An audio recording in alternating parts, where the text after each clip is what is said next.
You are listening to Are You Ready Radio with Nick Pierce, the Barefoot Prepper.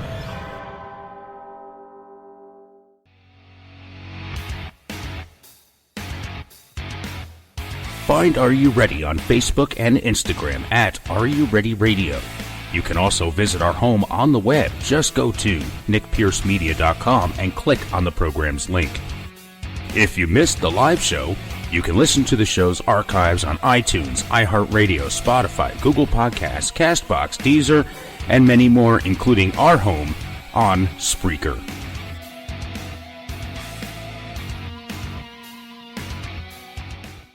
When a disaster happens, are you ready? Do you have the supplies you need to keep you and your family safe and survive? The Zombie Outpost store in Wilmington, Ohio, at Cedar Creek Flea Market, stocks quality gear you need to be ready for the next emergency or even a camping trip.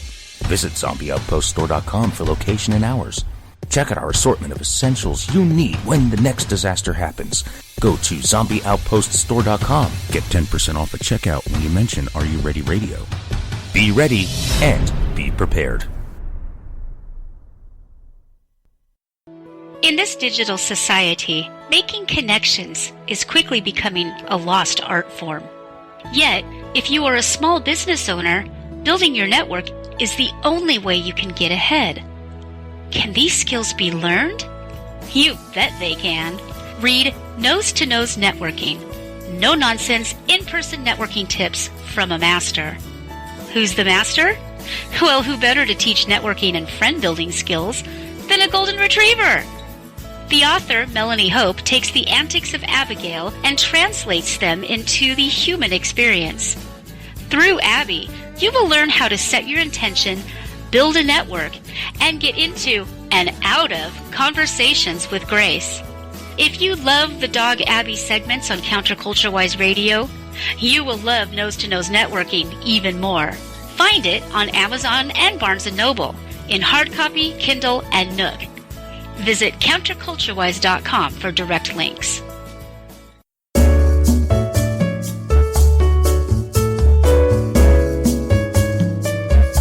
Greetings and salutations, Counterculture-Wise listeners. This is Maximilian von Riegelbieser inviting you and yours to listen to me and mine.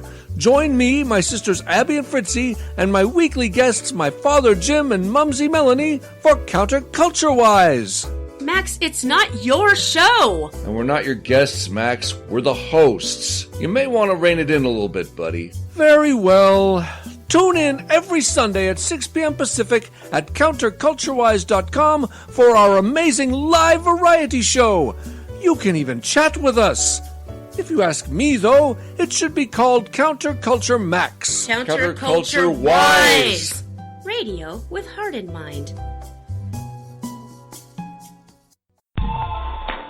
Got a spare tire around that waist? Is your muffin top over the top? Do you binge eat uncontrollably? We are the government and we are here to help you. Here at our free FEMA weight loss camp, we have numerous ways to help you shed those unsightly, unwanted pounds. FEMA, or Fatties Eating Mitigated, automatically has a communist-style weight loss czar that specializes in centralized weight loss planning and communal extended fasting programs to shed that fat away in no time. Skin and boned means extra toned is the motto. Just remember, there is no way you can do it on your own.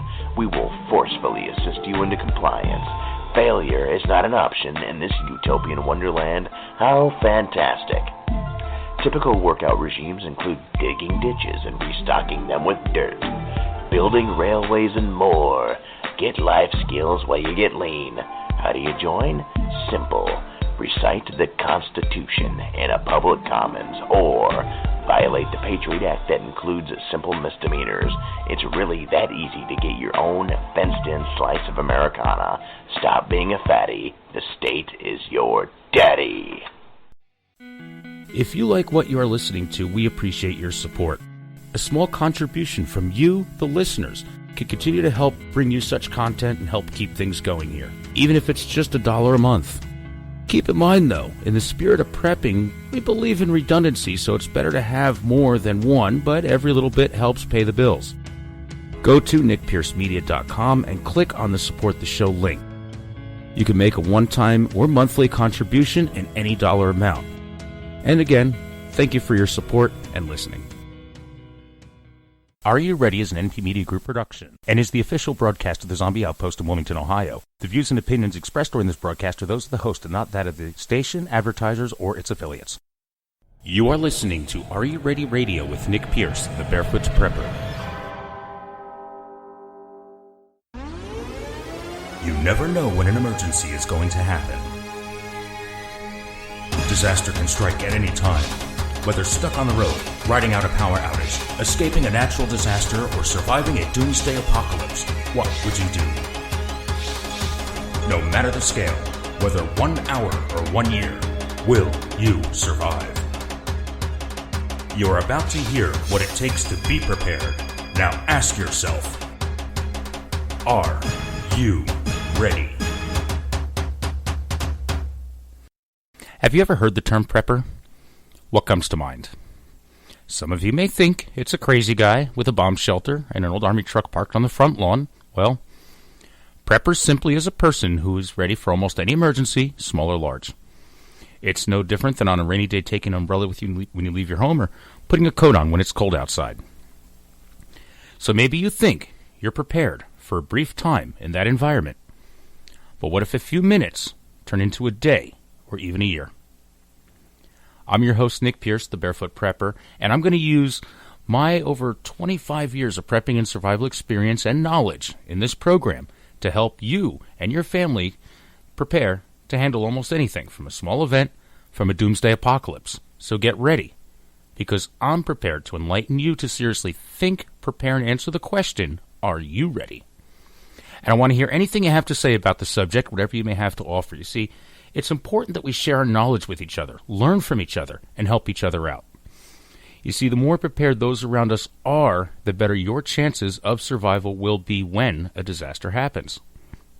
Now, I'm sure everyone has heard the term zombies. Well, those are just those that are not prepared and come after whatever you have. Well, the call-in number is 513-815-6336 if you want to be a part of the show. Again, that's 513-815-6336. Also, check out our live chat room on Spreaker. That's Spreaker, Spreaker.com. Just go to the Are You Ready show, search it right there in the search bar. You can get there live through the website, nickpiercemedia.com. I post exclusive content on the home of Are You Ready on Facebook and on Instagram. Just go to Are You Ready Radio. You can interact with other members of the prepping community before, during, and after our broadcast. So share your knowledge. And again, if you want to call, the call-in number is 513-815-6336. So in this episode, I'm changing it up a little bit. I am actually going to answer your questions that you've sent in and things that people have asked me.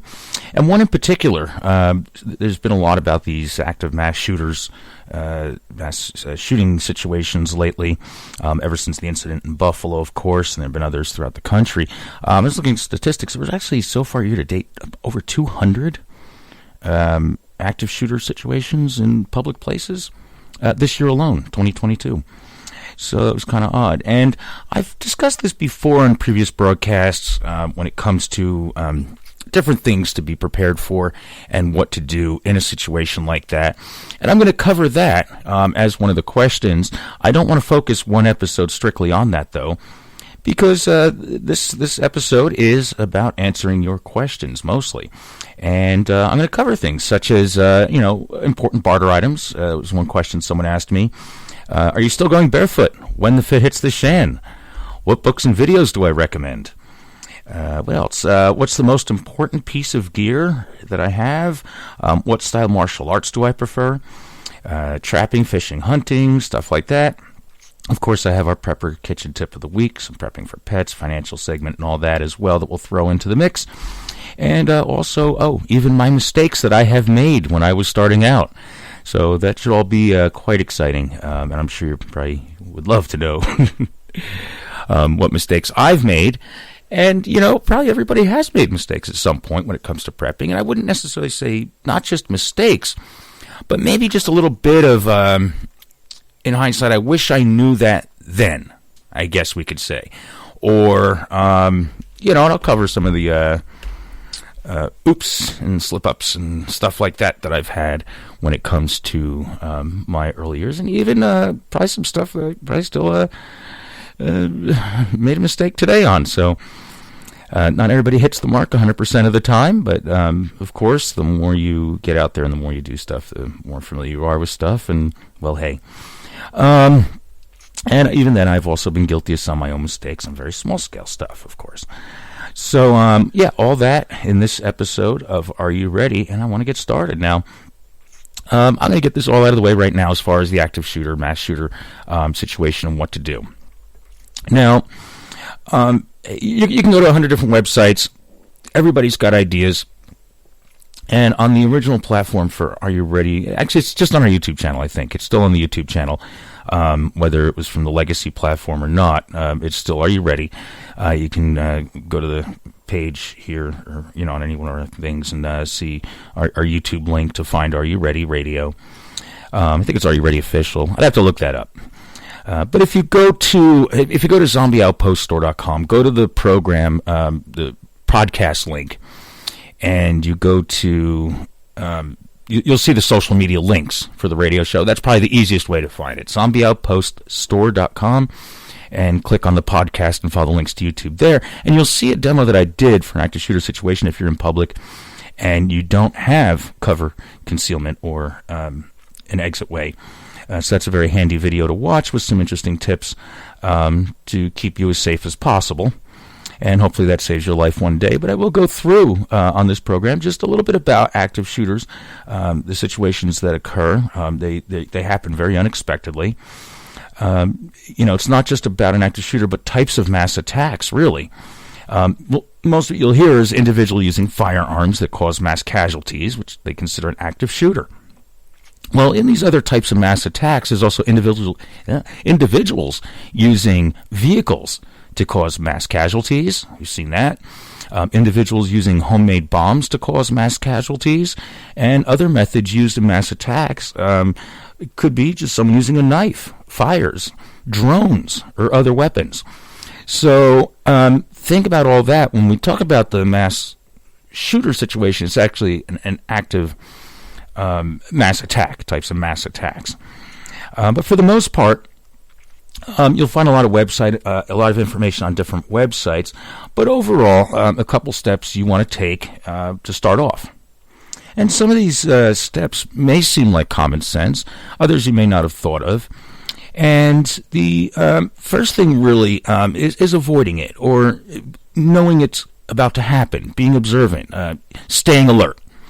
You want to always be aware of your environment and any dangers in your environment, not just for active shooters, but anything that could happen. Anything from a structure collapse to, someone run you over crossing the street. You always want to be aware of your surroundings, so stay alert. When it comes to anything suspicious, though, you want to notify your local authorities if you see anything that's like a suspicious package, people behaving suspiciously or strangely, someone using strange communication devices that you may not be familiar with. So it goes along that if you see something, say something, saying that if you've ever been to some major cities riding the mass transit systems, you'll constantly hear this alert. I remember when, before I moved away from New York, it was constantly in every mass transit systems. If you see something, say something. Remember the Port Authority, and it was. If you see something, say something. It's important, Even if it may turn out to be nothing, at least it can be looked into. And sometimes just the thought that someone's watching will make it a harder target to hit if people are aware of what's going on. And of course, before anything, there's also warning signs. Usually, and this always seems to be what comes out afterwards. They always say, we don't know how this slipped through our radar. Local authorities have had encounters with this person before.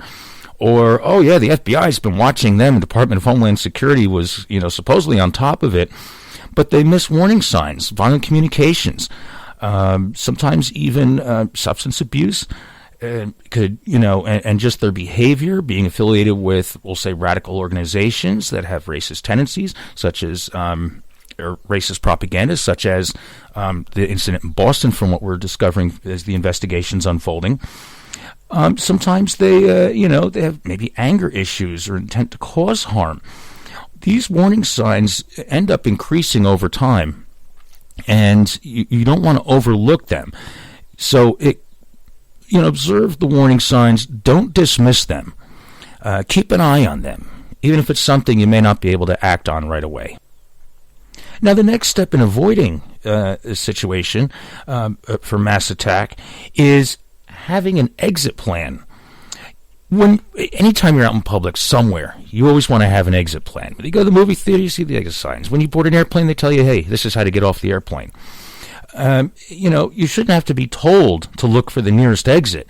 You should always scan around, look for exits in any building, any facility, any restaurant, anything, any business that you're in.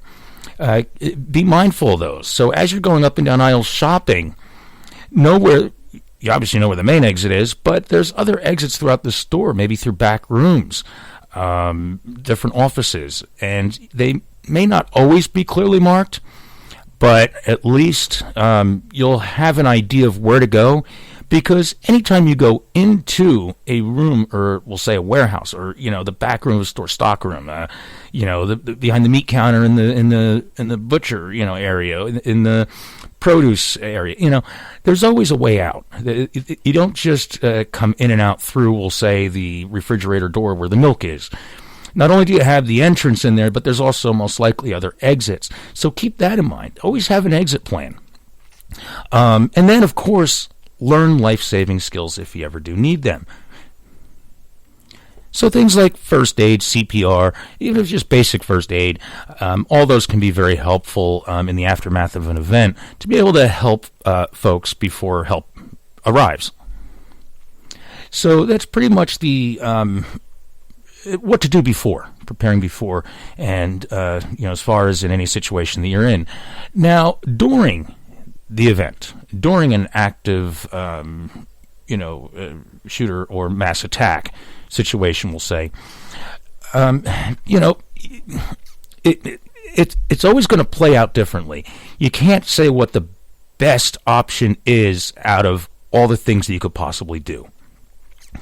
You want to obviously, people may want to play hero and all that, but you're no good if you're not safe. So you're not going to be effective if you just sit there Wild West style and just start shooting back. Also, keep in mind, you want to make sure that the actual person who is a threat and not others that may be defending themselves are also. You want to be positive before you start firing off if you carry a firearm. Okay, seek safety. Assess the situation. Make sure you can positively identify the threat, and seek safety. Get away from the attacker. Is number one priority. Don't worry about gathering things up. Like, don't worry about, your purse is on the chair and you left your coat on the rack by the front door. Just get to safety. Run to safety. Leave your belongings behind and call 911 as soon as you can. The more backup you get there, the better. Now, obviously, you can't just run away. If you can't run away from the whole event, maybe you're in a small restaurant. You're just sitting there in the middle. You want to seek cover and hide. And there's a difference between hiding and cover. Okay, concealment versus cover. Now, if anybody's taken a firearms class or any kind of training in that matter, they'll always discuss the difference between cover and concealment. Concealment doesn't offer protection, we'll say. It just keeps you from being seen, noticed, or visible. Cover means that you're behind something solid enough that a bullet is not going to penetrate, that a vehicle is not going to run through. Maybe if you're on the other side of a building, and we'll say a vehicle being used to mow down mass amounts of people, you're around the corner. Maybe they're not going to be able to run a truck or a car through an entire building just to get to you. That would be considered cover. It's also concealment. Cover will also hide you, but cover is more effective at keeping the threat from harming you, whatever it is.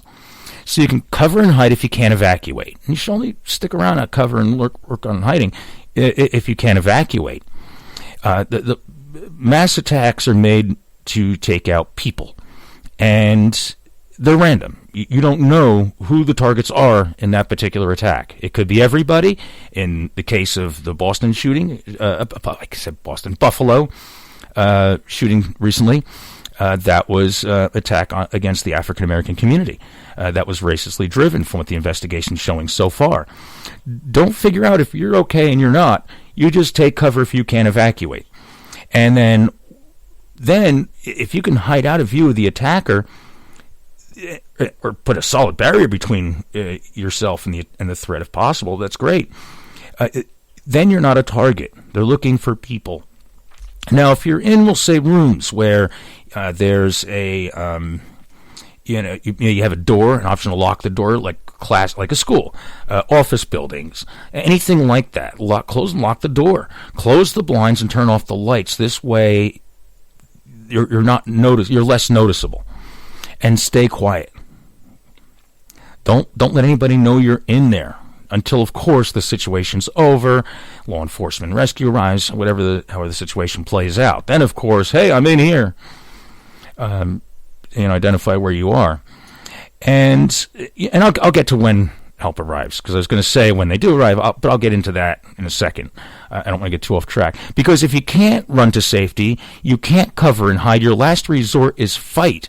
Fight only as a last resort. When you can't run for cover, when you can't escape the situation and run to safety, you want to attempt to disrupt the attack, or disable the attacker if you can. Be aggressive, and once you commit to it, you go through with it. There's no hesitation. If you can recruit others to help you, back you up, ambush the attacker, whatever it is, use makeshift weapons, chairs, fire extinguishers, scissors, book, anything you can. I do a video on the YouTube channel where I talk about alternate self-defense devices, self-defense weapons, where I use everyday objects and explain certain things about them that can be used as in self-defense, or even in this situation, to attack and disrupt the actions of someone causing a mass attack. And you want to be prepared once you commit to cause severe or lethal injury to the attacker. Now's not the time to be nice. Once you make that commitment, you will do everything you can. You have to do everything you can to stop it, or you are the closest. You are the next one that's going to die. Think of it that way. It's your life or theirs. And once you make the decision to disable them, stop them, disrupt them, or whatever, you have to go all the way. And of course, after that, then help any wounded. Now, that brings me to, when it comes to, when law enforcement shows up and all that, you want to be safe afterwards as well, okay? Now, you may, of course, maybe you have a concealed carry, maybe you open carry, maybe you don't have a permit. It depends on where in the country you live. Sometimes you're not required to have a firearms license.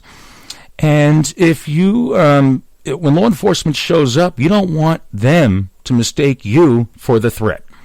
So remain calm, follow any instructions, keep your hands visible and empty. Even if you have a pair of scissors in your hand that you were going to use to, take down the attacker, when they show up and they're giving orders and they're giving commands and they're giving instruction, follow them. And as long as your life is not in danger by the attacker still, keep your hands empty and visible. Okay? Report to any areas that you need to report to provide information. A lot of times they'll set up areas where they'll have detectives and agents, law enforcement, just wherever they tell you to go to provide whatever information they want or get help, go to that area. Follow any instructions that law enforcement gives you in either evacuating. If they don't evacuating, go in the opposite direction they're coming from, because they had to come in from somewhere if you're not familiar with where you are. Sometimes you may be in an office building or a facility that you've never been in before and you're not familiar with it. The direction that they're coming from is where the direction is you can get out. But listen to any information about the situation that they share with you. share any updates, as well with any family and friends when you're able to. Especially if they think that you've been there, they know that you're in that area or whatever. Make sure they know you're okay. You don't want to have them come down, or you don't want people coming to the scene to check on you. Just let them know you're okay and you'll get home.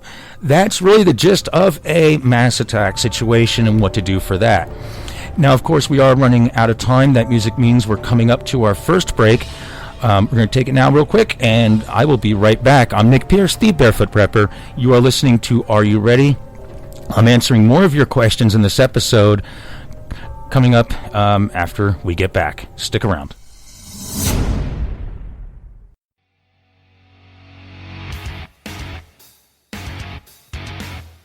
Find Are You Ready on Facebook and Instagram at Are You Ready Radio. You can also visit our home on the web. Just go to nickpiercemedia.com and click on the program's link. If you missed the live show, you can listen to the show's archives on iTunes, iHeartRadio, Spotify, Google Podcasts, CastBox, Deezer, and many more, including our home on Spreaker.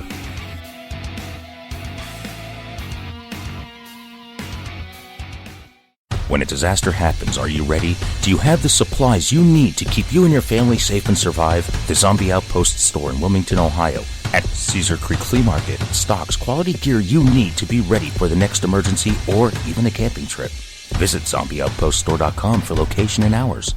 Check out our assortment of essentials you need when the next disaster happens. Go to zombieoutpoststore.com. Get 10% off at checkout when you mention Are You Ready Radio. Be ready and be prepared. In this digital society, making connections is quickly becoming a lost art form. Yet, if you are a small business owner, building your network is the only way you can get ahead. Can these skills be learned? You bet they can. Read Nose to Nose Networking. No-nonsense, in-person networking tips from a master. Who's the master? Well, who better to teach networking and friend-building skills than a golden retriever? The author, Melanie Hope, takes the antics of Abigail and translates them into the human experience. Through Abby, you will learn how to set your intention, build a network, and get into and out of conversations with grace. If you love the Dog Abby segments on Counterculture-Wise Radio, you will love Nose to Nose Networking even more. Find it on Amazon and Barnes & Noble in hard copy, Kindle, and Nook. Visit counterculturewise.com for direct links.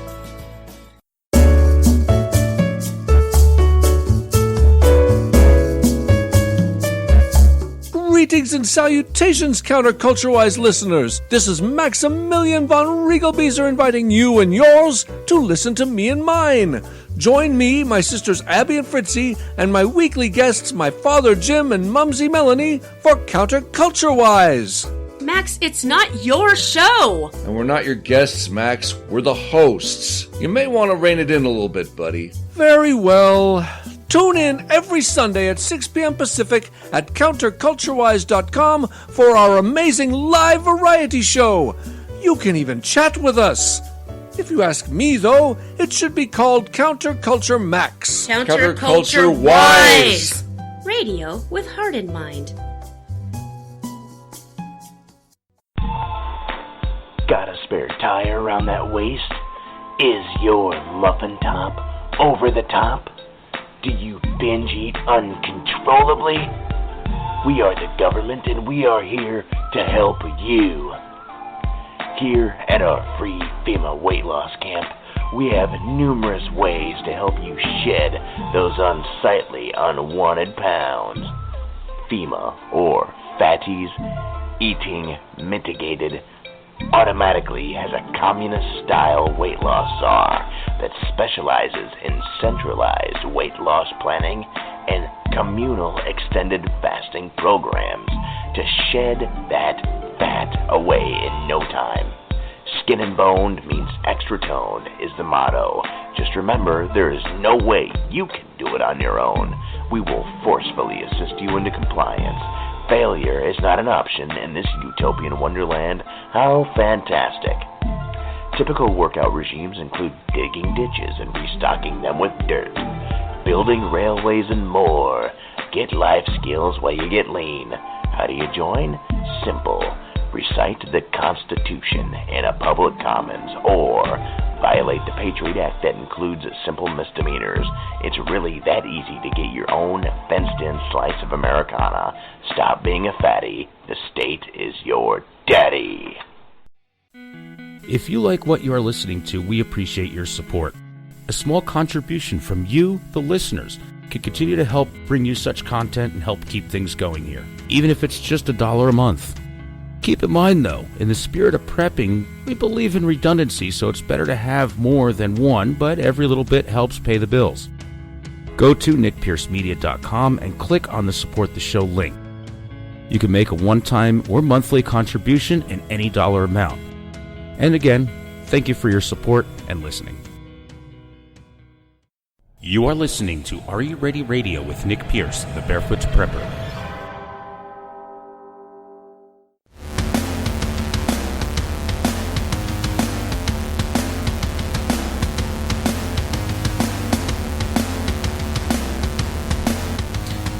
And welcome back, everyone. You're listening to Are You Ready Radio. I'm Nick Pierce, the Barefoot Prepper. Thanks for tuning in or staying with us if you've been tuned in. This week on the program, I am answering questions. So this is pretty much before the break, I went through active mass shooters or mass attacks and how to prepare for that. Moving on, we're not going to make this episode about any one particular topic. We're going to do this from time to time with some of the popular questions that folks ask me, and I catch up on them when I have enough for a broadcast, and then do a special show dedicated strictly to that. And moving on to some of the other questions here. This broadcast, I'm going to be talking about, things from important barter items, which is coming up now, mistakes that maybe I made, all different things that folks have asked. And feel free to chime in the chat room, too. Just go to Spreaker.com, Spreaker.com, and search Are You Ready? You can go to our live chat room during the program right now if you're listening live Wednesday at 7 p.m. Eastern, which actually I guess right now we are pretty much to 7:30, but or thereabout. The bottom of the hour. Moving on. So here we go. What are the most important barter items to stock up on?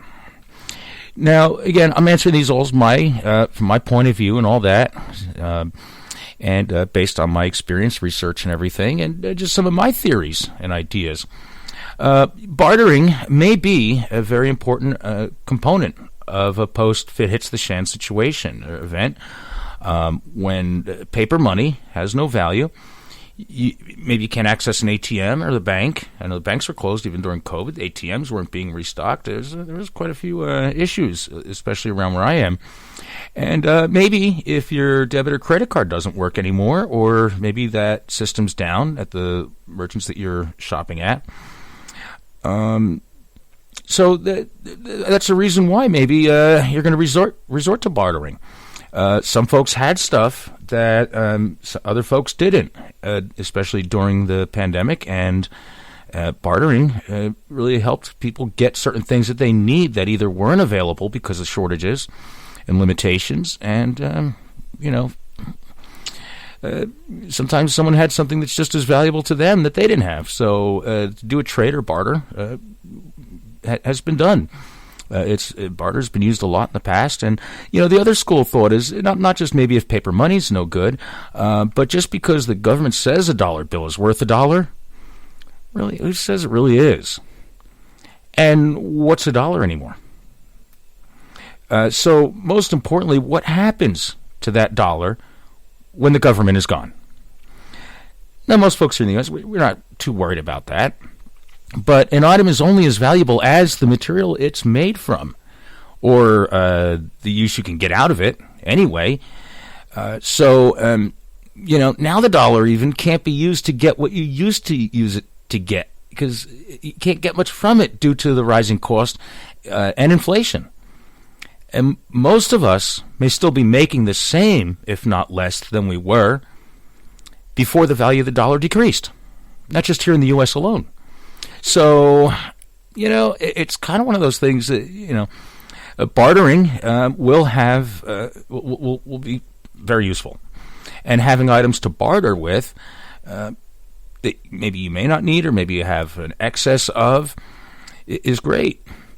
And you always see a lot of, this is my opinion, you always see websites and articles and posts and all kinds of stuff in research says, here's the stuff you want to stockpile to barter. Well, anything. You want to have items that are valuable to others in order to get items that you may need, maybe that your family will need. There's stuff that you would normally buy if you don't have them. So the list of items to stock up on to barter with can go on forever. I mean, what's valuable? You know, you ever hear the saying, one man's trash is another man's treasure. So I'm going to share the items that I would not have to barter. I wouldn't really bother having to try to barter with them, I guess we could say. So this is what I would not have. And, of course, people are going to disagree with this, but everybody has their own plan and their own reasons. And you're asking me these questions. These are my answers. So, and I'd like to hear, point, counterpoint, pros, cons, right, wrong. I want to hear your opinions and where you stand on it. So, of course, chime in the chat room if you'd like. Coins. Coins are not much better than paper currency. And you always hear, you see people say, oh, have coins. Keep coins around. Coins are just like paper money. Very few people will be able to turn them into usable materials, and most people won't want to waste the resources needed to process them anyway. So, you have a bunch of copper pennies. Well, how much copper is really in a penny? If you need copper, how are you going to process that to make copper, to make wire, to make anything? And I get arguments on this point, but the same goes for gold and other precious metals. Okay? You always hear people say, dollar's not going to be worth anything, but gold will always be valuable. Silver will always be valuable. Gold and silver and precious metals and gems and all this. Well, to me, they're also worthless. You can't eat them, you can't build with them, you can't use them as tools. Precious metals and gems are mostly ornamental items with no intrinsic value, especially to nomadic people or survivalists, for that matter. Okay? Because if you want to stockpile gold and silver chains, in the hopes that maybe each little link might be worth something when the fit hits the shan, go ahead. I'd be filling my stockpile, with universally useful things that people actually need to survive, and not so much charms and ornaments, gems, stuff like that. Because you can't eat them. I mean, what are you going to do? And who is going to rather say, sure, I'll take your gold for, this roll of toilet paper? Okay? So, it just weighs a lot of gold. So, now, another thing that's not on my list, weapons and ammunition. Those are not on my stockpile for barter list. I mean, would you rather be well-armed or be the one responsible for arming some crazy guy? And, I wouldn't. I'd rather have the bigger, better, nastier weapons than anyone else in the post-apocalyptic world. I'm not about to barter away my weapons or ammo. So that's my answer to that. Now, go ahead and read the lists of everything that you should stockpile to barter with. You're going to find a lot of ideas on there, everything from toilet paper to cookies. And you stockpile things that you know that you're not only going to use, things that you'll need, and if you have an excess of it, then maybe that's your barter pot. Now, I always come into some miscellaneous random things, like 3 cans of carrots. I'm never going to use them. I'm not going to. That'll go in the barter food pile. And I don't even know why I have them. I don't know. Let's see. What other questions do we have here? Let's see. I'm going to go to that one probably later on. But yeah, why don't I do it now? mistakes that you've made or wish you knew back when. And again, I'd have to say not mistakes, but looking back, I wish I knew that when I started prepping. I think it's better than maybe just mistakes. But hey, why not? We'll make this segment here our prepping mistake of the week.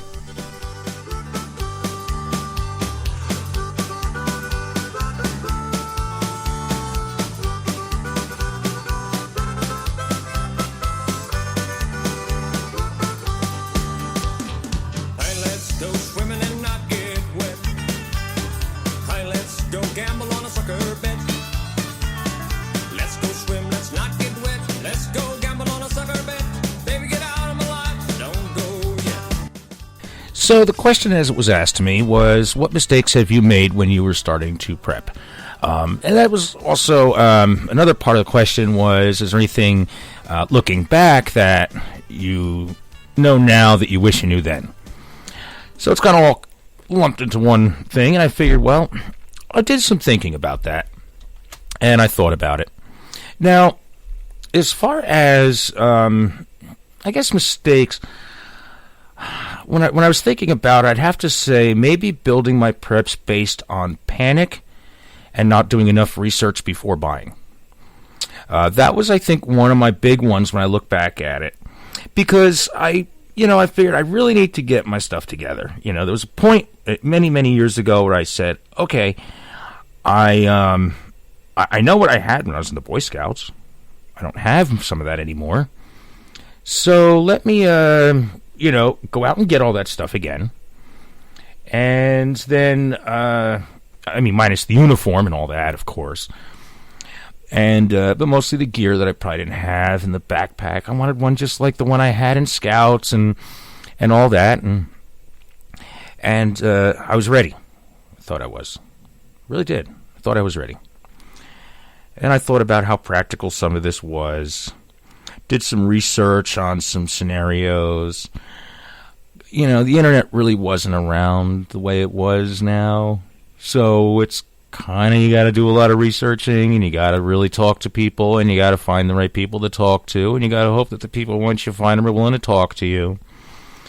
So let's face it. There was no Facebook groups. There was no Facebook. MySpace was probably just coming out. No, this was even way before MySpace. I don't remember MySpace. That came out years later. The internet was still in its early years. So not a whole wealth of information. If it was there, it was hard to find. Search engines really didn't work the way they did, so you really had to spend a lot of time someplace that had a good computer that was connected to the internet to really find a lot of the information. So I eventually figured, I should take all this gear, go out and create scenarios that I was thinking would happen and see if I have the right gear. And it really turns out it's like, when I look at other stuff on the market, there's better stuff since. Things have evolved and developed. Some stuff I really don't need, and I had it now. So over the course of a few years, there was a lot of trial and error. So I would have to say that my mistake would be building up my gear, my supplies, and not doing enough research before buying. Because I ended up having to spend more money then, and then the backpack was just not right for what I wanted, and it was just... Anyway. Another thing, when I was thinking about it, is not talking about it for years, which in turn limited my network. Now, that kind of is what maybe took me so long, or maybe I wasn't talking to the right people, or not. Maybe I was, and just not talking about what I was planning or going to do, and what I wanted to do when it came to prepping. So maybe that's what led me to buying some of the stuff that I thought I really needed, and I really didn't, and then needing to get other stuff, and because I wasn't talking to the right people. And again, it wasn't like there's like some online forum group page, some social media, anything back then. So you really don't know who the like-minded people are, because at the same time, a lot of them aren't talking about what they're really doing when it comes to this. So it was kind of hard. And that also really limited my network at the very beginning, because I couldn't know or do everything. So it was important to have a network of people that were good at certain things that you were not. Especially way back in the days when it came to firearms and all that. I mean, I had a rifle, BB gun, I played the rifle in Boy Scouts, and that was about it.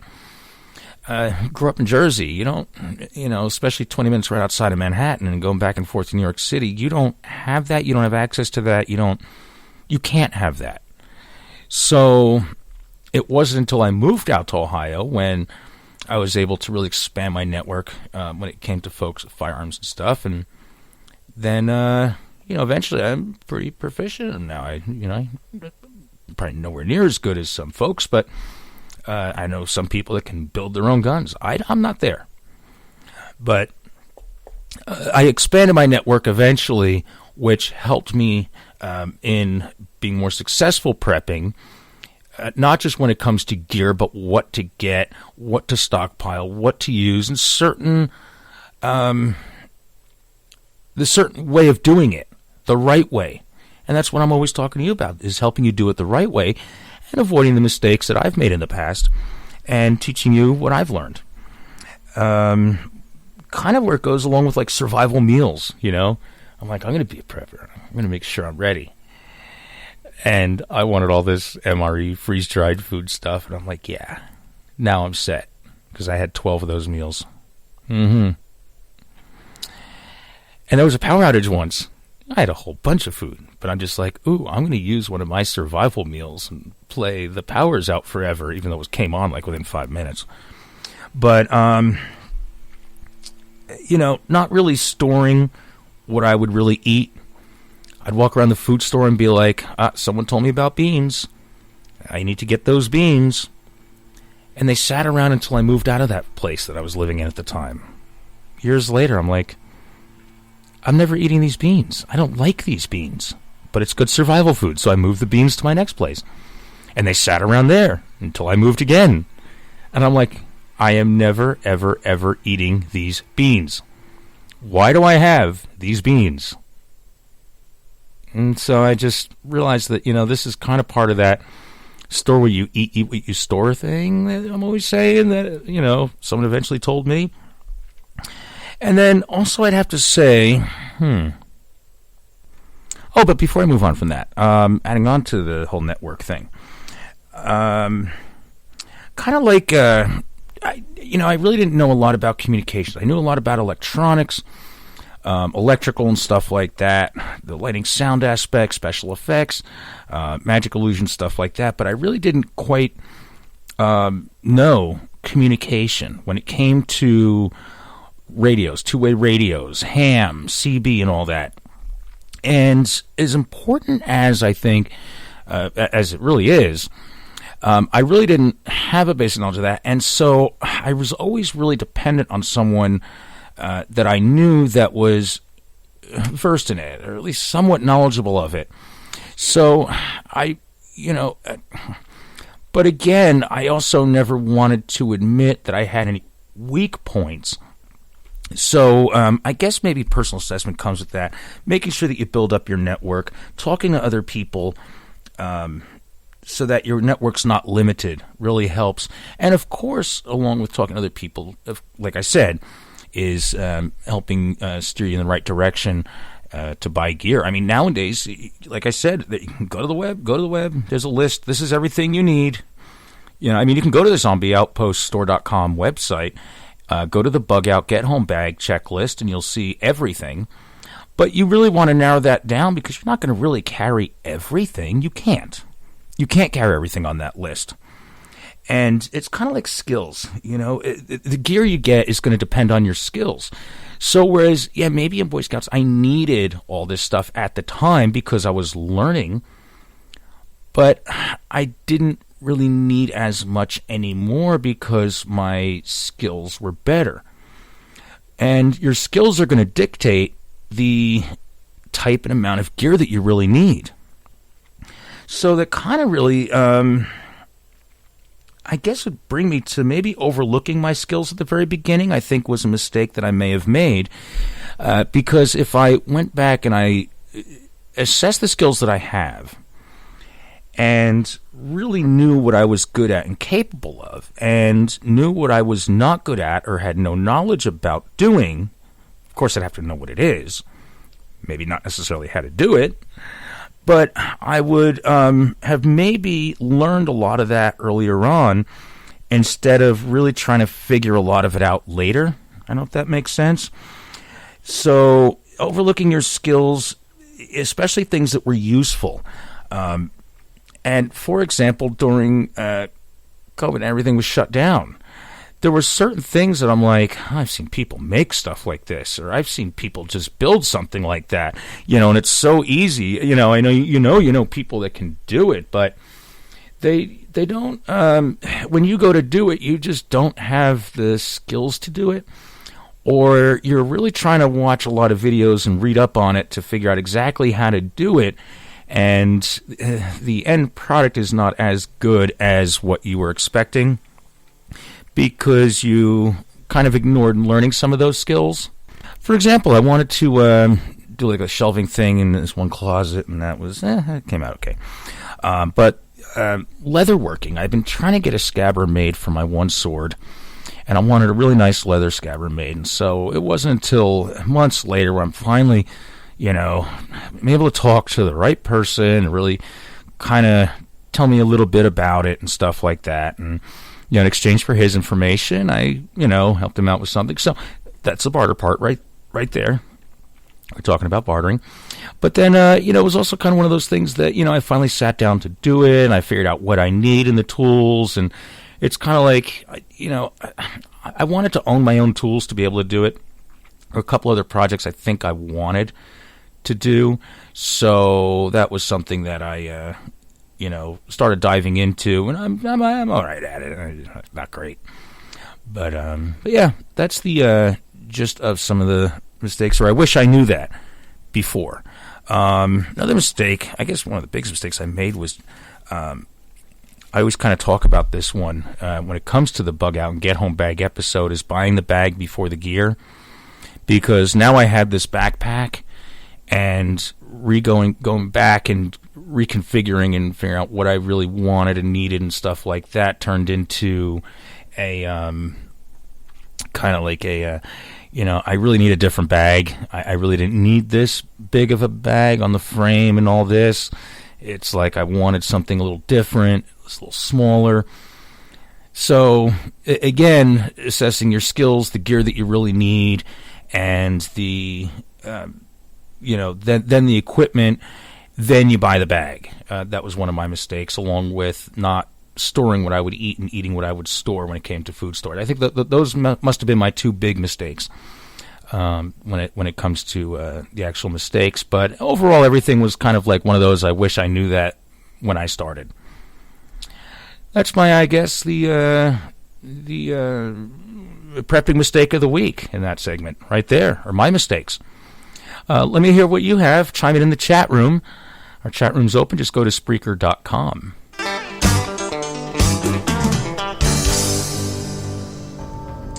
And we are coming up to the top of the hour break. I'm Nick Pierce, the Barefoot Prepper. You're listening to Are You Ready? This week I'm answering your questions. Chime it in the chat room if you have any. And I have more coming up after this brief timeout. I'll be right back.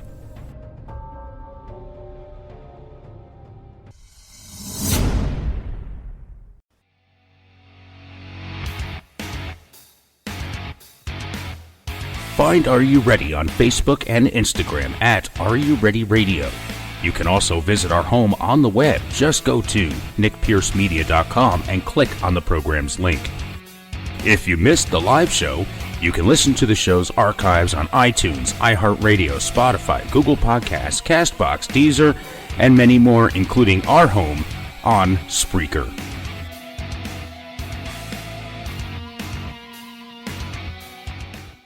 When a disaster happens, are you ready? Do you have the supplies you need to keep you and your family safe and survive? The Zombie Outpost store in Wilmington, Ohio at Cedar Creek Flea Market stocks quality gear you need to be ready for the next emergency or even a camping trip. Visit zombieoutpoststore.com for location and hours. Check out our assortment of essentials you need when the next disaster happens. Go to zombieoutpoststore.com. Get 10% off at checkout when you mention Are You Ready Radio. Be ready and be prepared. In this digital society, making connections is quickly becoming a lost art form. Yet, if you are a small business owner, building your network is the only way you can get ahead. Can these skills be learned?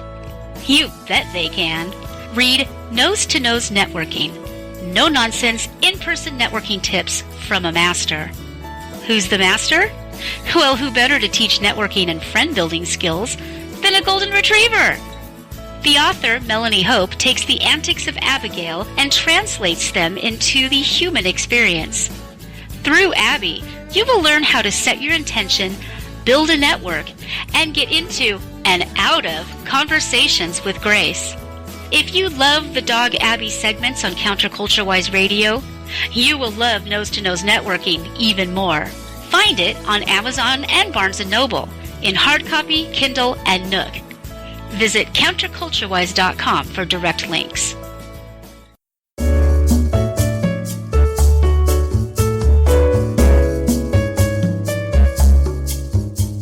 Hey, how you doing? This is Magic Pierce inviting you and yours to listen to some good friends of mine that have a show too. Did you really think my daddy is the only one that just runs his mouth all the time and that's the only thing I listen to? No, it's not. I got a show I listen to on Sundays. Join host Max and his co-host, my hottie Fritzy, and of course my good friend Abby on Counterculture-Wise, Sundays at 6 p.m. Pacific, 9 Eastern. They have their own human guests, Melanie and Jim, each week. They don't meow a lot, but you get what they're saying. Now let me tell you, you have to go to counterculturewise.com. Use your paws to play with the mouse and scroll down to the on-the-air button on the right to hear their show. Just click on that. After that, watch them on Periscope like I do. Daddy gives me a little mouse to play with, and I give hearts the whole time. It's a great show. Check it out. Counterculturewise.com. If you don't tune in, I get cuckoos on you. Thank you so much for that ringing endorsement, Magic. It warms the orange hearts of me and Abby and the gray heart of Fritzy to hear you say such amazing things about our show. I'm pretty sure that Mumsy and Father have pink hearts, so we will assume their hearts are warmed too. Forget about it. I got you guys. Good peoples.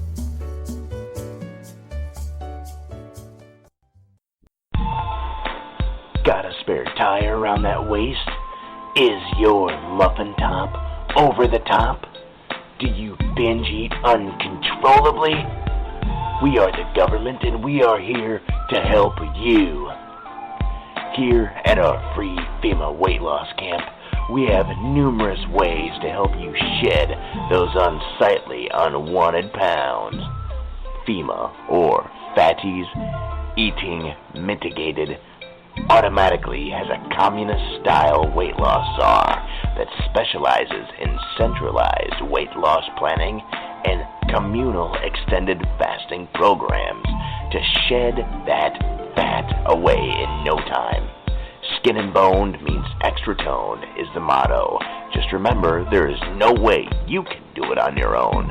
We will forcefully assist you into compliance. Failure is not an option in this utopian wonderland. How fantastic.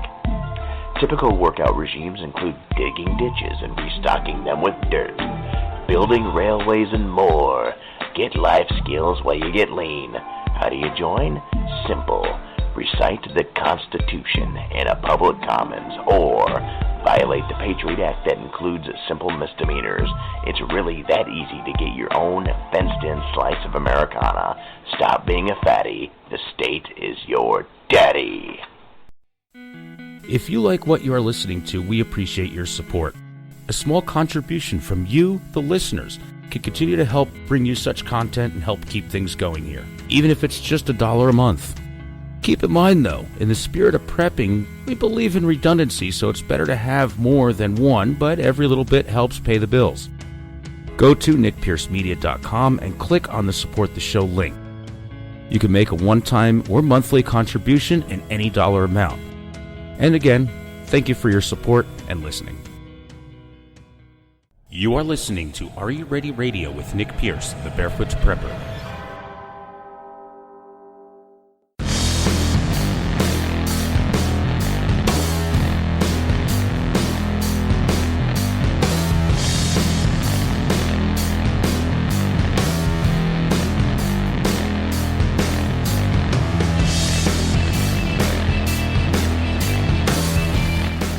All right, and we are back. You're listening to Are You Ready Radio. I'm Nick Pierce, the Barefoot Prepper.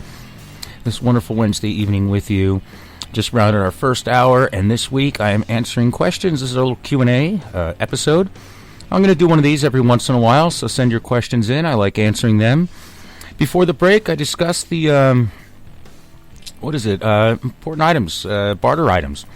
Also, mistakes that I've made, things I wish I knew back when. In the very top of the episode, we addressed how to react and what to do during a mass shooting event or a mass attack and the different types. So make sure you tune into the beginning of the broadcast if you missed that. Go back. It's been quite a topic lately ever since the most recent events in Buffalo this week. And so I'm just getting back to our questions here. Make sure you check them out. You can check out all of our archived episodes just going to Are You Ready Radio on Facebook or Instagram. You'll see a link to our shows there. You should. If not, you can go to the zombieoutpoststore.com because this is the official broadcast of the Zombie Outpost in Wilmington, Ohio at Cedar Creek Flea Market. And moving on with your questions. Coming up, I have, are you still going to be barefoot when the fit hits the shan? Books that I recommend, the most important pieces of gear, styles of martial arts, and of course, a debate about trapping, fishing, hunting, foraging, gathering, gardening, and all that. So, getting back to it, let me go to this is a good question here. Most important barter items. Did that books? Yes. Okay. Here we go. I'm in the right place. What books, videos do you recommend for someone getting started? Wow, I've read a lot of books. I have done a lot of research on websites. I have talked to a lot of people, I've talked to a lot of manufacturers, and I've read a lot of books, and a lot of books, and a lot more books. I had a pretty decent library at one point that I downsized. Most important books. I'm going to give you my top 3, maybe 4. I think there's probably 4 in this one. I would definitely recommend a book called Where There Is No Doctor. It's a village healthcare handbook, I think it's called, Where There Is No Doctor. Let's see. It's written by David Warner, I believe. Don't hold me to that. I'm going to have to maybe do a little looking up here, just if I make a mistake. Yeah, let me see here. Where There Is No Doctor. Yeah, Village Healthcare Handbook. Based on David Warner's experience at his projects in western New Mexico. This is, it's a health guide, healthcare manual. What I like about this book, and this is why it's one of my recommendations, is there no particular order. This is not my top 3, top 4 list, starting with number 4. These are in no particular order at all. The book outlines pretty much everything from sanitation, minor health care, to major health issues. The newer edition even deals with a lot of different, AIDS is in there now, HIV. I'd have to go back through and see exactly what was added. It's a big book. It is a huge book. Now, I recommend, though, I think it's like 1,000, maybe 2,000 pages. It's up there. Very thorough, though.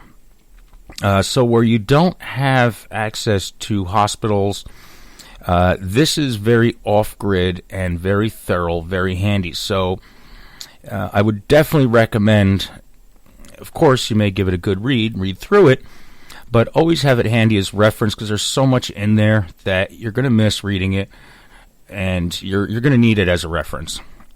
It's very detailed and very thorough. It pretty much addresses almost everything. Now, I have all these in a PDF format. You can download the book, from what I understand, in sections, but I do have the full PDF. And if you have, and I probably discussed this in previous episodes, when it comes to books in your library, in your prepper library, I know I did it in the original relaunch series with my co-host, Sophie Prince. We discussed our prepper library, and I also have, I believe, a YouTube video about it. If it's still out there, it may be. And if you check out that episode, I believe it's called the Prepper Library, if it's still available to listen to from the previous relaunch years ago. Now, that I keep a tablet, and I also have an old cell phone that I have all these loaded onto, my whole library, really. And when I downsized my library, I just got rid of the hard copy books. This is one book I never got rid of, and my top 4 will never, on purposely, be gotten rid of. Because there's so much, sometimes you just want to open up a page where you know it is, or in that area, thumb through it, and it's one of those books. Another one similar to that one that you would always have on hand, that I would never get rid of the hard copy, even though I have multiple copies in the digital version, is the SAS Survival Handbook. It's a survival guide by a British officer. He was a soldier, a professional soldier, John Weissman. And it was originally published in the mid-'80s. The second edition came out somewhere in the early 2000s. Well, we're only 22 years into the 2000s. I believe it was somewhere around 2008, 2010, somewhere around there. You can also has a digital app for smartphones, which is also based on the book, and the app is also available. It has quite a few sections, and it really details how to survive in dangerous circumstances and situations, surroundings, and all that. It's the SAS Survival Handbook by John Weissman. The next book that I have, and yeah, that was, I don't know, I'm always back and forth between these two. But, okay, so it's going to be 4 books. Peterson's Edible Wild Plants. Now, it's a field guide by Roger Peterson, or Roger Peterson. If I turn around, it's on my shelf, but it's small, and I know exactly where it is, but I don't want to face away from the mic and fumble around looking for it. The author, Peterson, which is why it's called Peterson's Edible Wild Plants, or Peterson's Field Guide to Edible Wild Plants is another name. It's also referred to as. The one that I have is specific to Peterson's. It's Peterson's Edible Wild Plants, Eastern Central North America. Now, of course, this is going to vary depending on where you live. He's written many field guides, mostly about birds, which I find out. But this, in my opinion, is probably the most valuable to preppers and survivalists in North America, aside from your medical book, where there is no doctor, and your survival handbook, which is the SAS Survival Manual, or Handbook. Now, just the way he has broken down the identification system, it's a whole system of identification for plants. So the whole book is full of all these edible plants all over eastern central North America. So you'll be amazed at trees that you may have growing in your own yard that they're edible. And he also breaks down the different uses for them. So throughout the book, in different sections, it'll say, okay, these are for, we'll say, making grains from. These are for this. These are for tons of numbers of things. So he really breaks it down, not just in their uses, but also the way to identify them. And it turns out he really is the one that kind of started, he created this classification system, or identification system for plants that's become very popular and widely taught. So I definitely recommend that one. And it's nice. It's a small pocket-sized, not necessarily pocket-sized, but I guess a larger pocket-sized book. And it's great. Now, the next one I would have to say would be, and this is why there's 4, because it's always hard to narrow the hundreds down, is Earth Medicine, Earth Food. Plant remedies, drugs, and natural foods of the North American Indians. What was interesting is I've had this book for years, and quite a while. And it was written, it's written by Michael A. Weiner. Now, Michael Allen Weiner is also known by his professional name of Michael Savage. And for those of you who listen to talk radio, I don't know if you've heard that name. He was actually an American conservative conspiracy theorist, political commentator, activist, and he's a former talk radio host. Now, fast forward maybe 10, 12, 20, about 10 years, about 5 to 10 years, somewhere after I bought the book, and it was part of my collection and one of my go-tos that I would say, okay, these are the most important ones of what I have so far, made my top picks. Many years ago, all of a sudden there's this radio show on the station that I listened to with other talk radio hosts, and he's on there later at night around 9 o'clock, and I'm like, oh, that's pretty cool, I like this guy. Well, he started talking about the book, Earth Medicine, that he wrote. So I look at the cover, and I'm like, it doesn't say Michael Savage. It turns out that Michael Savage is his professional name that he uses, but Michael Allen Weiner is his real name. Turns out he's really a Ph.D. He was originally born and raised and all that in New York, because I remember before I even connected the two, when he started talking about Earth Medicine and Earth Food, he would read sometimes a chapter, an excerpt from his book, Psychological Nudity, which I ended up getting, and I liked it, and stories. Tippy the Dog is a funny one if you ever pick that book up.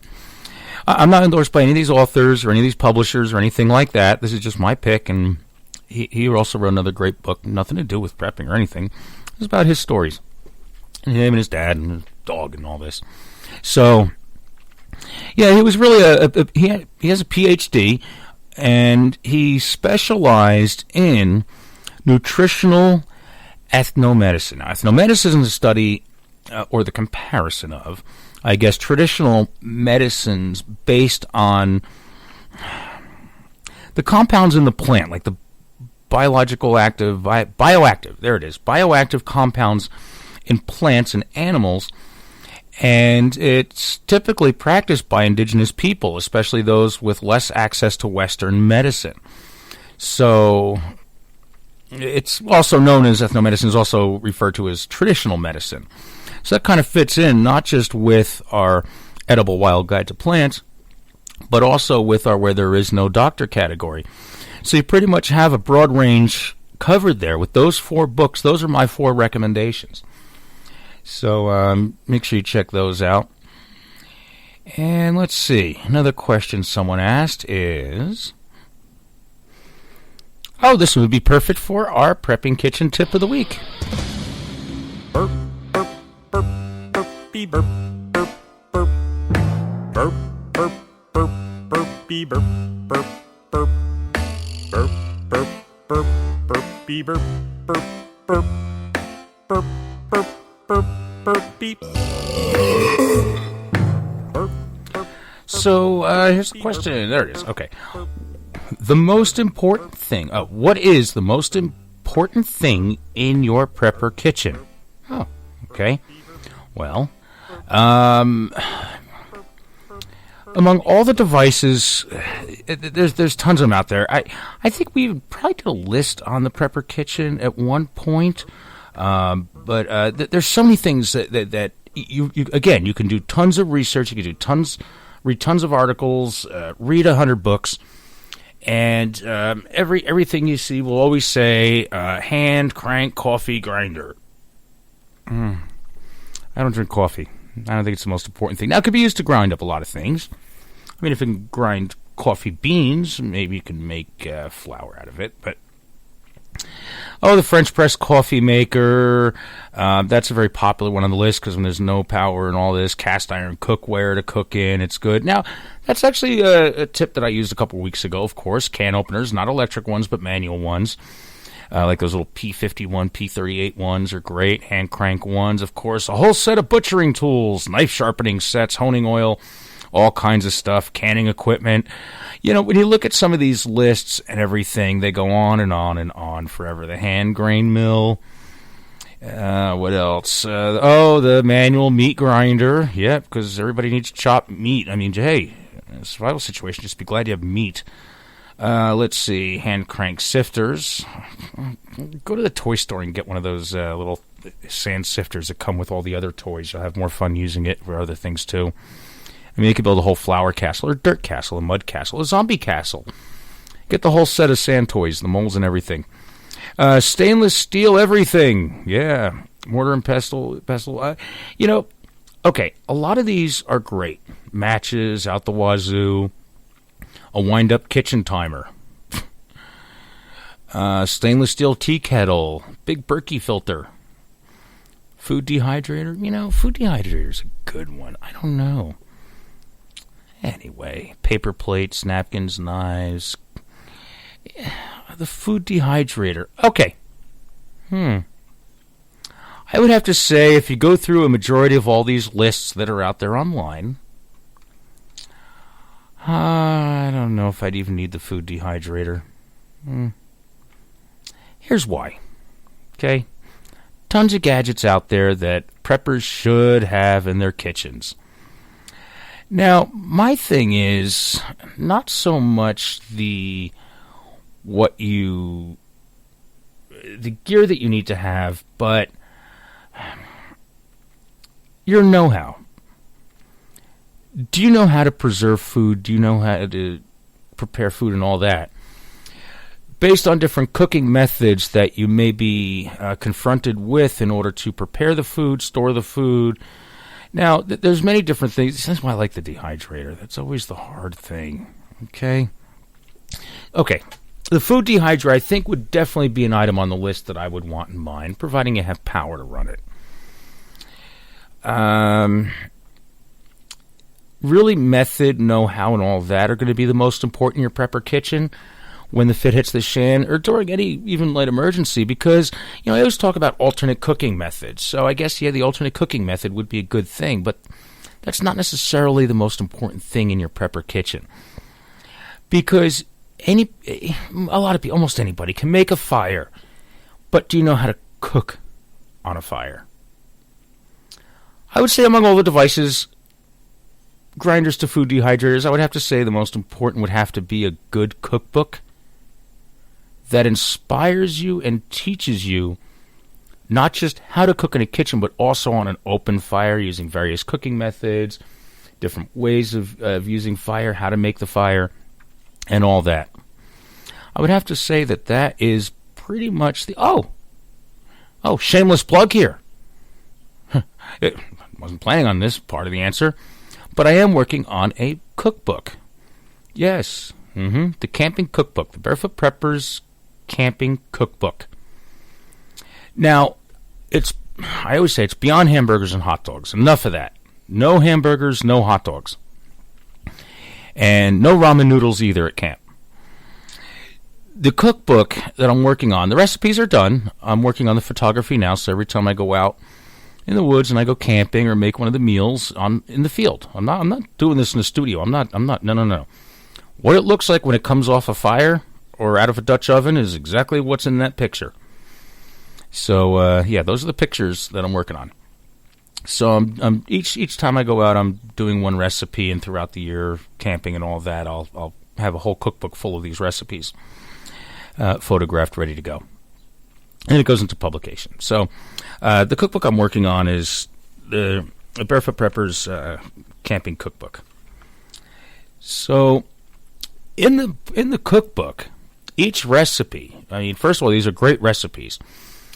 They also have different tips for doing ahead, going camping, easy prep, storage, all your tips and tricks about camping, keeping your food safe and you safe, keeping your food from getting eaten by other animals that are out there to get your food, as well as the different cooking methods to prepare it, from an open fire to like foil cooking, like foil pouch cooking, and even Dutch oven. So a lot of the recipes are pretty. They're good recipes. They're not shabby at all.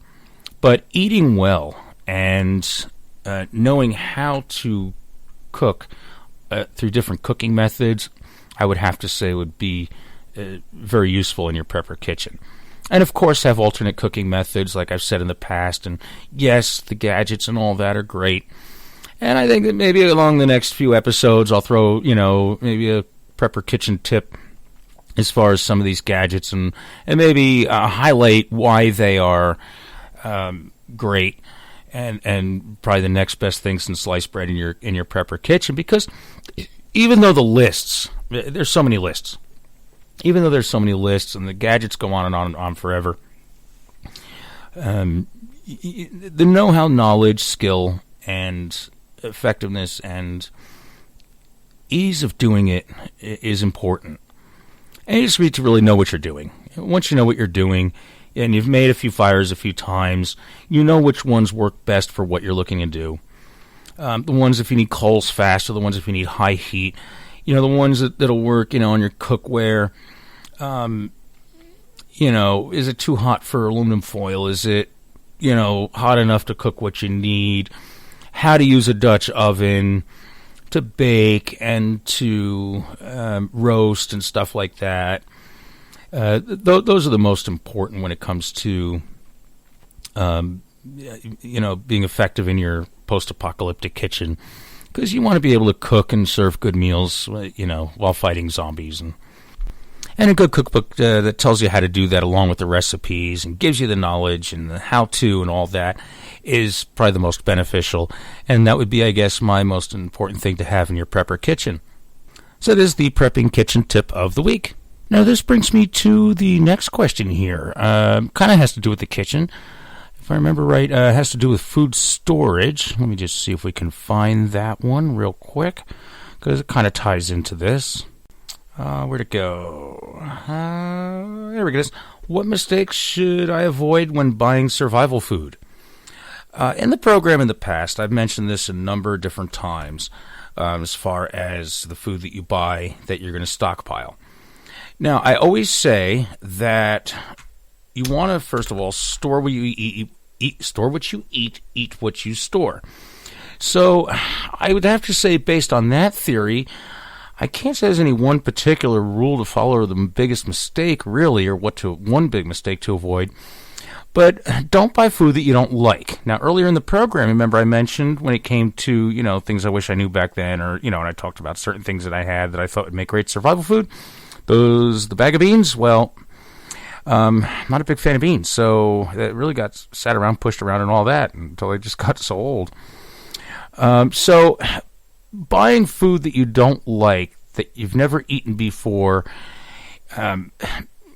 it's a waste, and you're not going to use it. It's not going to be beneficial. It will be beneficial to you if you eventually eat it and have to eat it.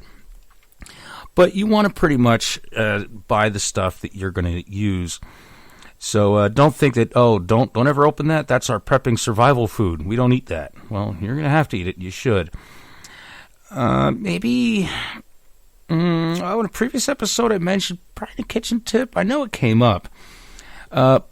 Making sure that the food that you store is easy to make, and also a lot of times you think that I'll just buy this in bulk, and you buy a huge package of food, and you put that in your emergency food storage, and then when you need it.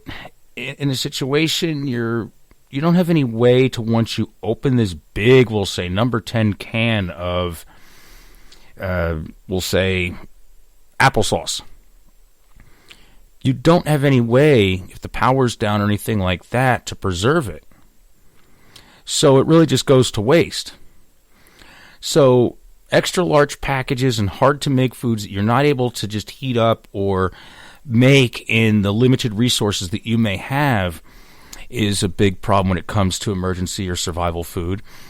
Same thing with, I would have to say maybe the nutrition comes into it. You want to make sure that you're buying foods that have the nutrition that you need. And that kind of goes along with, like, looking at your dietary needs. Sometimes, you may be sitting there like, wow, all this canned chicken is great. It's great survival food. And a year later, the whole family turns vegan, and you're like, I'm never going to eat this. And it's still sitting there. I mean, it has a really long shelf life.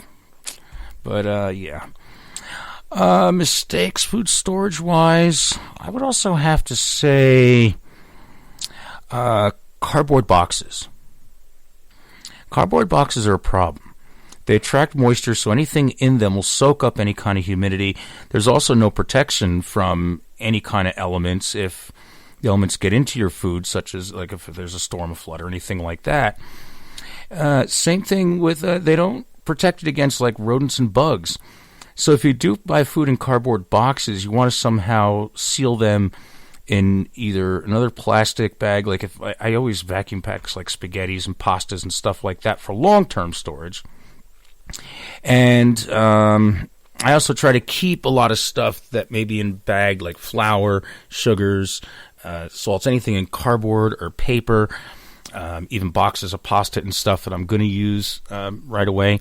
I still keep those in like Tupperware or some type of bin, storage bin, or case or tote, or anything that rodents can't chew through easily to get to them and ruin the food. And any sign of any kind of rodent or anything that may have gnawed at a box or anything droppings around it, well, you got to throw all that stuff out if it's not protected and they do get to it. Because even if they maybe just chewed through the box, there could be something else wrong with it at that point, even though it doesn't look like they've eaten anything and you see no droppings in the food. So I would have to say in food storage, you want to keep an eye on that. Those are the ones that I can think of, the big ones. And I'm sure there's others that escape my mind. Coming up to the last break of this episode, and then we have more coming to you after this brief timeout. I'm Nick Pierce, the Barefoot Prepper.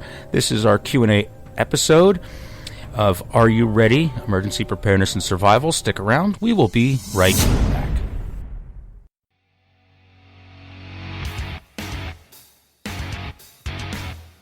Find Are You Ready on Facebook and Instagram at Are You Ready Radio. You can also visit our home on the web. Just go to nickpiercemedia.com and click on the program's link. If you missed the live show, you can listen to the show's archives on iTunes, iHeartRadio, Spotify, Google Podcasts, CastBox, Deezer, and many more, including our home on Spreaker.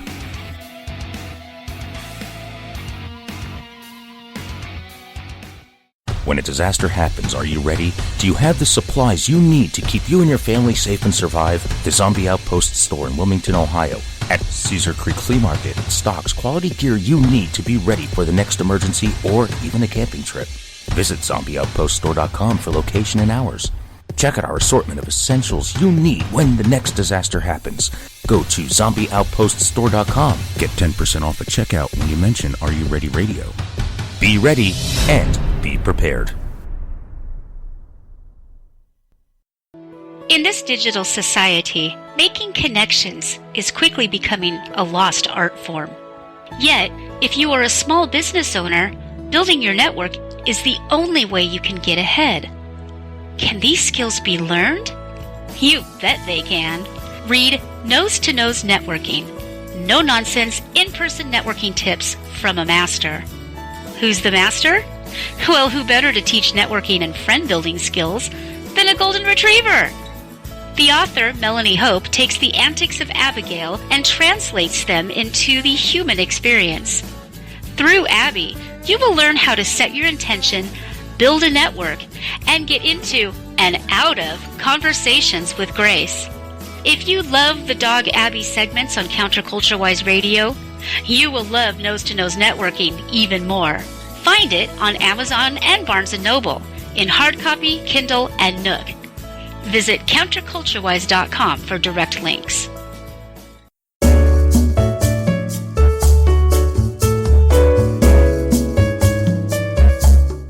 Greetings and salutations, counterculture-wise listeners. This is Maximilian von Riegelbieser inviting you and yours to listen to me and mine.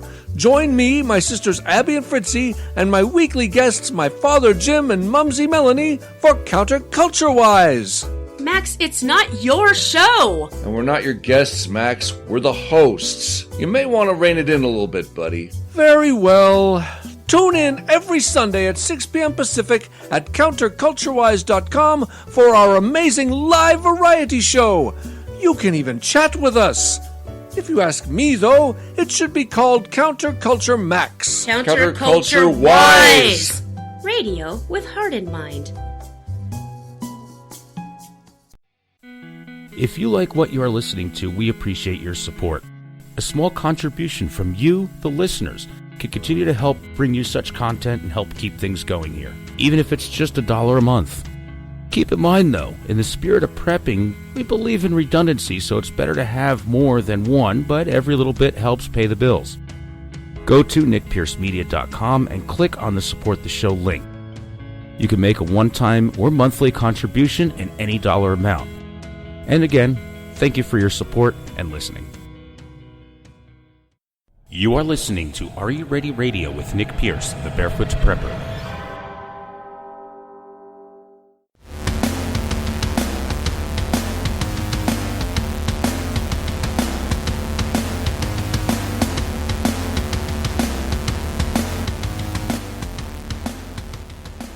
And welcome back to Are You Ready? Emergency Preparedness and Survival Radio with me, Nick Pierce, the Barefoot Prepper, and answering your Q&As this week.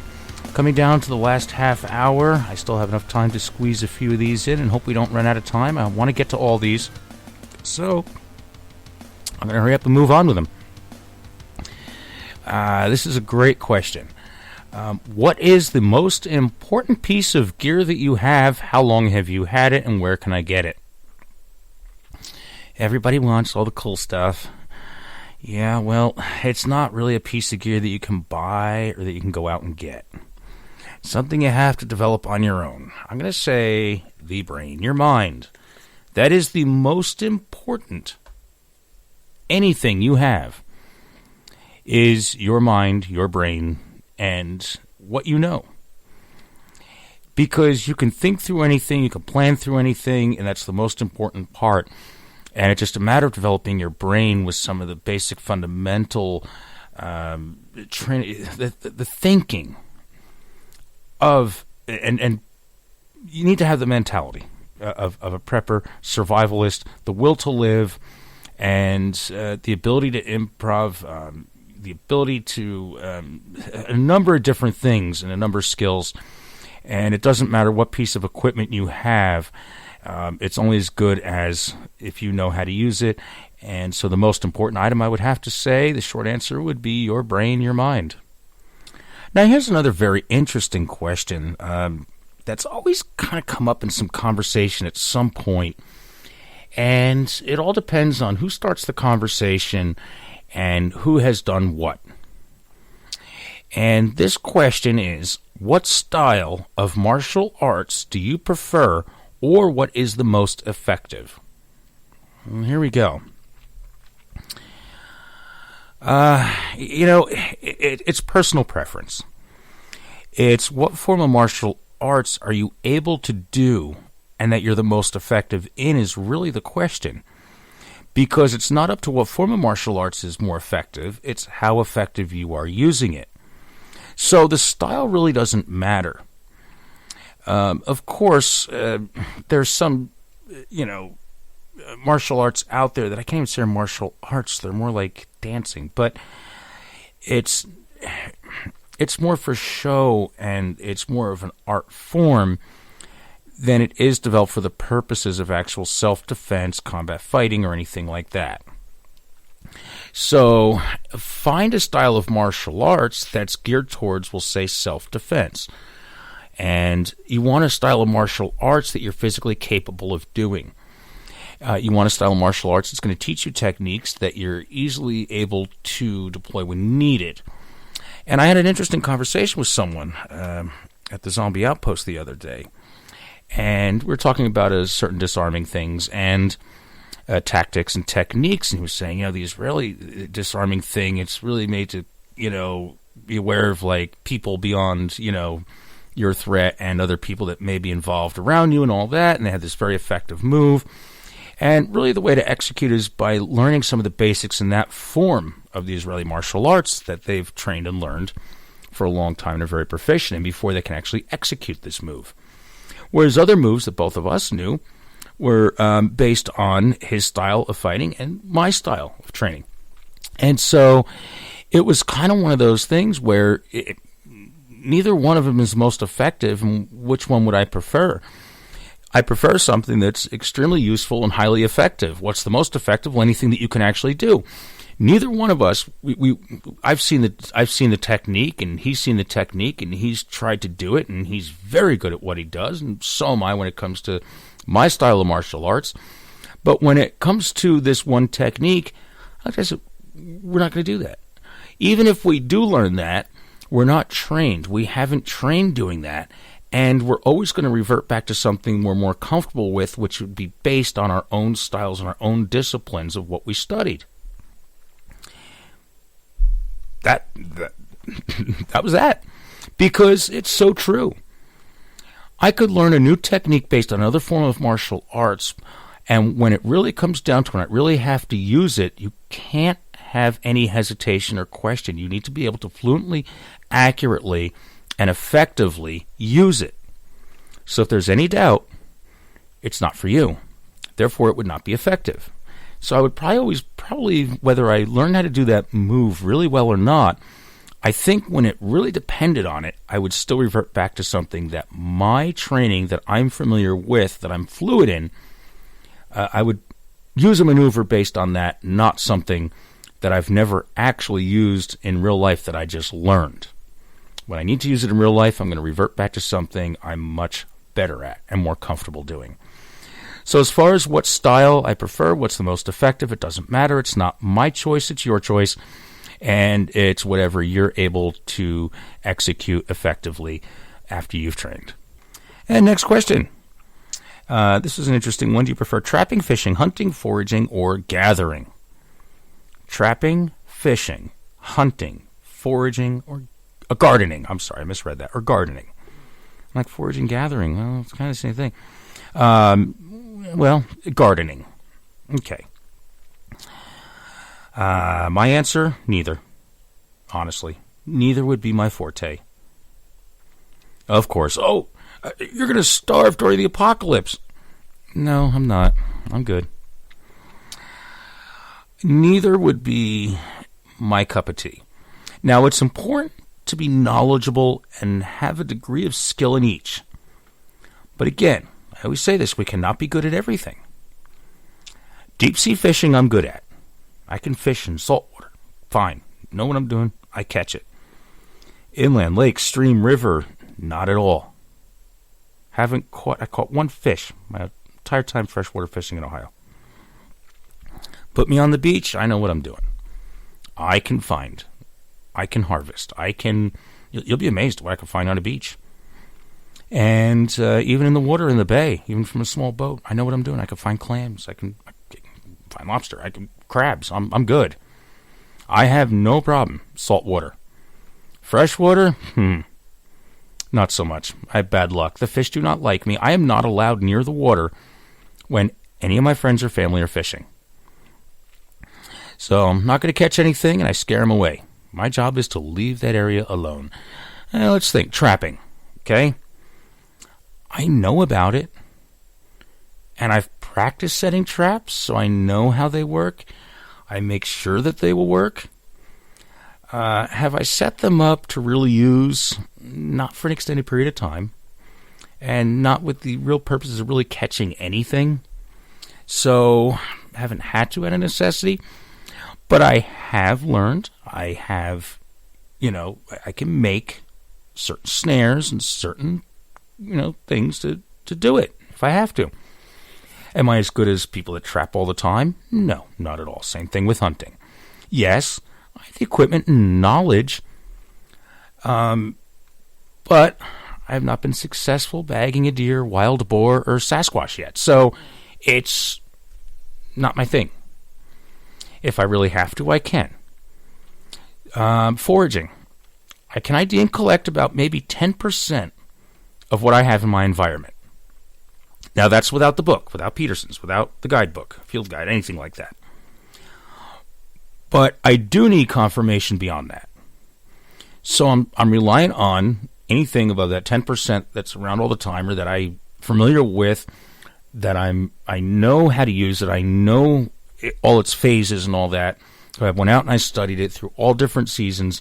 And so about 10% of what's in my environment, I'm that familiar with, where I can just look at it, pick it, know it, eat it, prep it, whatever I have to do. Outside of that, I'm using the Peterson's Field Guide or the Edible Wild Plants book. As far as gardening, I don't know if you've heard the story about the pepper plant. My neighbor, I started dabbling in gardening years ago, and I wasn't doing that well, but there was a plant that was growing really well, and as far as I know, he's a green thumb. Does a lot of landscaping. He did property man. He knows his stuff. He knows his gardening. He knows his plants. He knows his landscaping and all that. And so we were cooking out one night, and I said, "Hey, Dan," I said, "Is this one of those pepper plants I planted?" He goes, "You bet it is." And I took care of that thing because it was really one of the only real healthy plants growing that well. It was great. And I would water this thing, and I took care of it. And I was waiting for peppers and waiting for peppers and waiting for peppers. And then August rolls around. He goes, "Oh, they'll be coming up probably the end of the month." September rolls around. It's still too early because of the weather. I just took his word for it. Plant's starting not to look too good. We've started to get a little cold nights. And, I'd take care of it and cover it and nurse this thing. And I wanted peppers, and I'm waiting for peppers. And there were never any peppers. Finally, the winter came, and it died off, and I was very upset. I was distraught. My pepper plant, it didn't make it, but I'm going to try again next year. He had me going all summer. That was not a pepper plant. It was nothing but a weed. Very sad. I was very disappointed. I'm still plotting my revenge to this day on that one. And I will get him good. Oh, I will get him good. It's going to take a while. It's going to happen when he's least expecting it. He's also older, so I got to hurry up and do this as well. But I'm going to get back at him for that pepper plant. I have planted gardens, though, successfully in the past.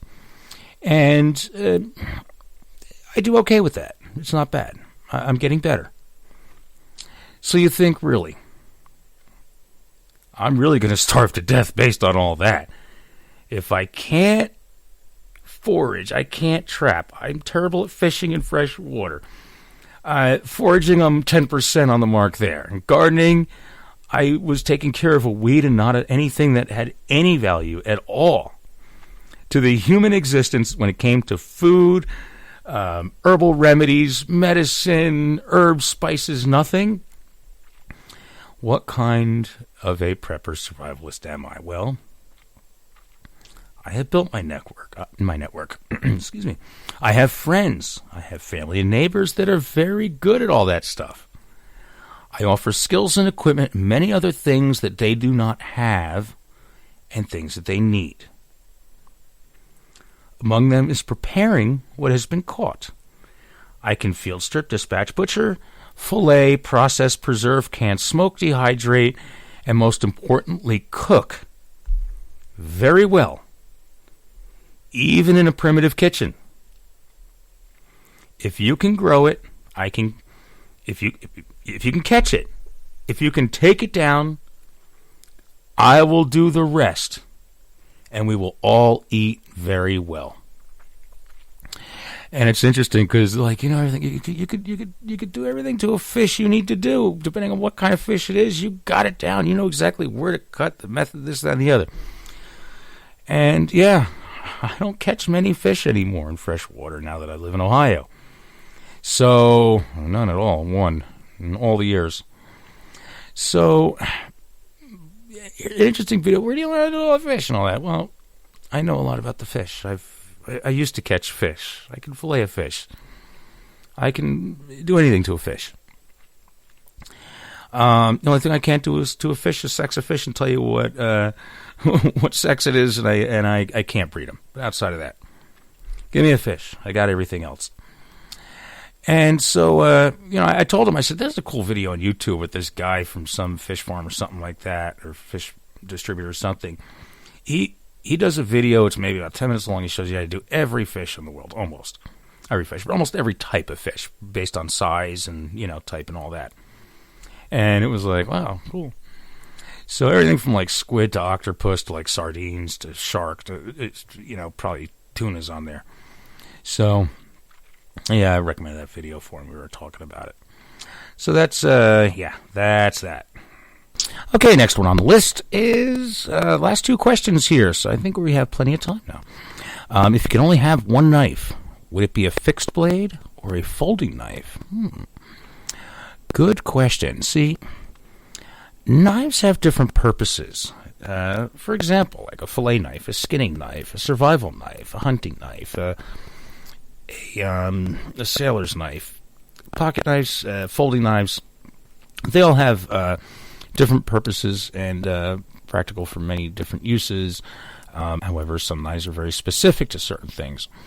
I would have to say, though, if I can only have one knife, and that was my choice of what I would have, may not even need a knife, but I could make a knife. But if I had to pick between the two, we'll stick with the question, though. We won't overthink this too much.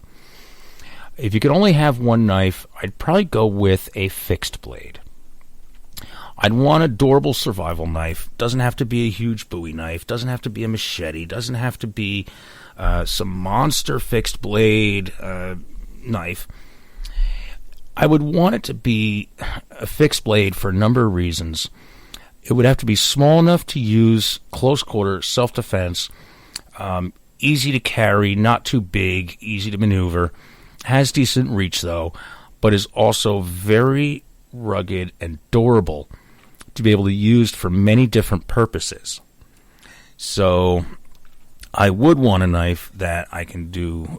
It would have to be a multitasker. A folding knife is not going to do, in my opinion, anything that would fit my plan. So if I'm, we'll say, more out in the wild, off-grid, maybe having to build shelter, cut through wood, use as a weapon, put on the head of put on the tip of a stick to use as a spear, maybe do spear fishing. A number of things that I know that the blade would be used for. I don't necessarily need a folding knife because it's not going to hold up to what I'm going to put it through.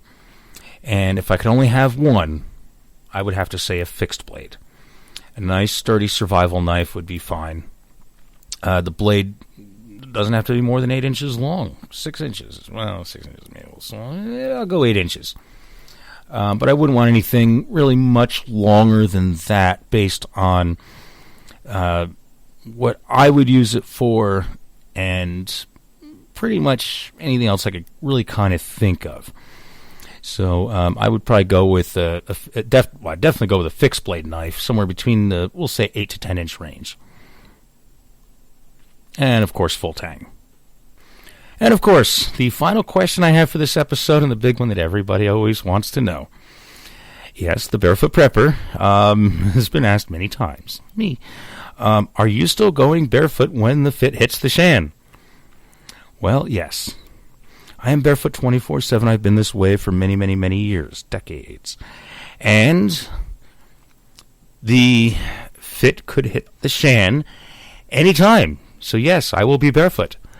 And I have, developed the endurance, the tolerance, and the ability to be able to be barefoot in almost any conditions. So, of course, things could change. You never know how bad it's going to get during the apocalypse.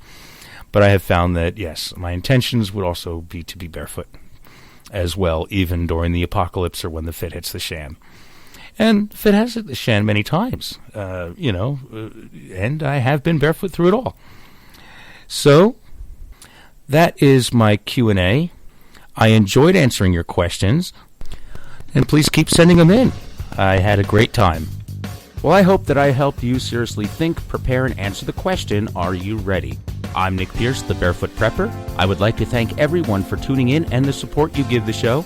Our guests, the callers, our friends in chat, listeners, clients, customers, everybody at the store, everything.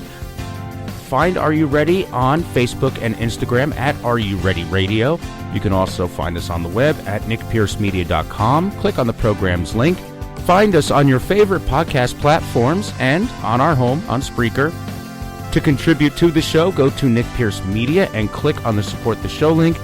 Are You Ready Radio is the official podcast of Zombie Outpost in Wilmington, Ohio, and is an NP Media Group production.